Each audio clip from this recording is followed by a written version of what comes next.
महिमा से तेरी तू इस जगह को भर, जो भी तू चाहे तू यहाँ पर कर।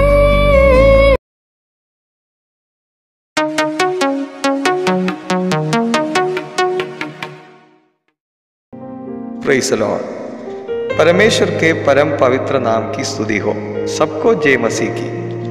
आज हम मनन करेंगे नम्रता के बारे में। इसके लिए हम देखेंगे मत्ती सुसमाचार 5:5। धन्य है वे जो नम्र है, क्योंकि वे पृथ्वी के अधिकारी होंगे। धन्य है वे जो नम्र है, क्योंकि वे पृथ्वी के अधिकारी होंगे। भजन संहिता 37:11 में भी इस प्रकार इसके बारे में लिखा है कि नम्र लोग पृथ्वी के अधिकारी होंगे और बड़ी शांति के कारण आनंद मनाएंगे। भजन संहिता 37:10वां वचन में इस प्रकार लिखा है कि थोड़े दिन के बीतने पर दुष्ट रहेगा नहीं, और तो उसके स्थान को बलि बांधी देखने पर भी उनको ना पाएगा। इन दोनों वचनों को मिलकर पढ़ेंगे तो ऐसा समझते कि यह एक भविष्यवाणी है। दुष्ट कौन है? शैतान है। दुष्ट इस जगत में क्या करता है? 1 यूहन्ना 5:19 में इस प्रकार लिखा हुआ है कि सारा संसार उस दुष्ट के वश में पड़ा है।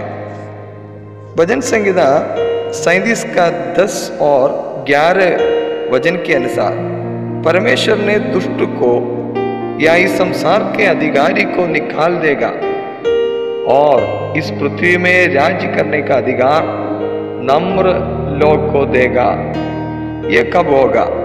प्रकाशित वाक्य 20:6 में इस प्रकार लिखा है, धन्य और पवित्र वह है जो इस पहले पुनरुत्थान का भागी है। ऐसों पर दूसरी मृत्यु का कुछ भी अधिकार नहीं, पर वे परमेश्वर और मसीह के याजक होंगे और उसके साथ 1000 वर्ष तक राज्य करेंगे। यीशु मसीह जगत का राजा होने के लिए आने वाला है। उसके आगमन पर पवित्र लोग जी उठेंगे।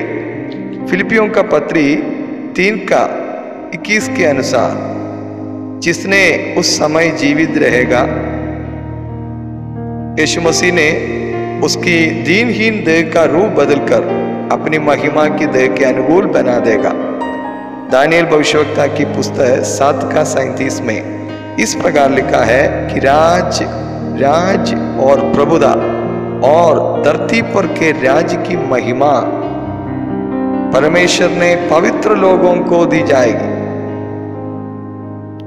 अब हम देखें कैसे पवित्र बने। पवित्र बनने के लिए पहले नम्र होना है। प्रभु का वचन को मानने के लिए या पालन करने के लिए क्रूस उड़ाना होगा, कष्ट सहना होगा या दुख उड़ाना होगा।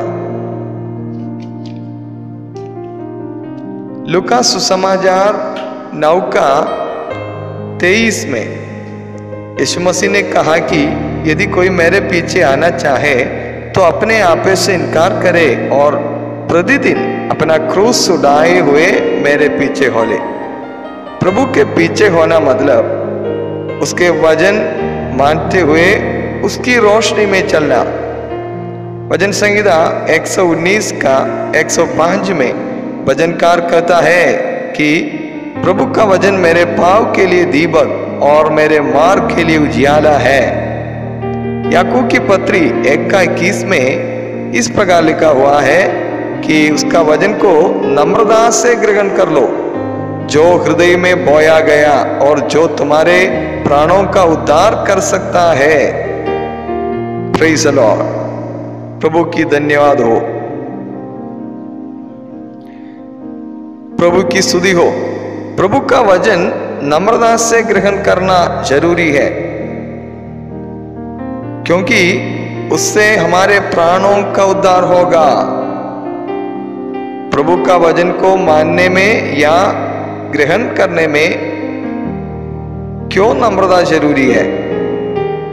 हर एक व्यक्ति जो वजन मानने को तैयार हो जाते हैं, उसको परखने के लिए परमेश्वर ने परखने वाले शैतान को अनुमति देता है।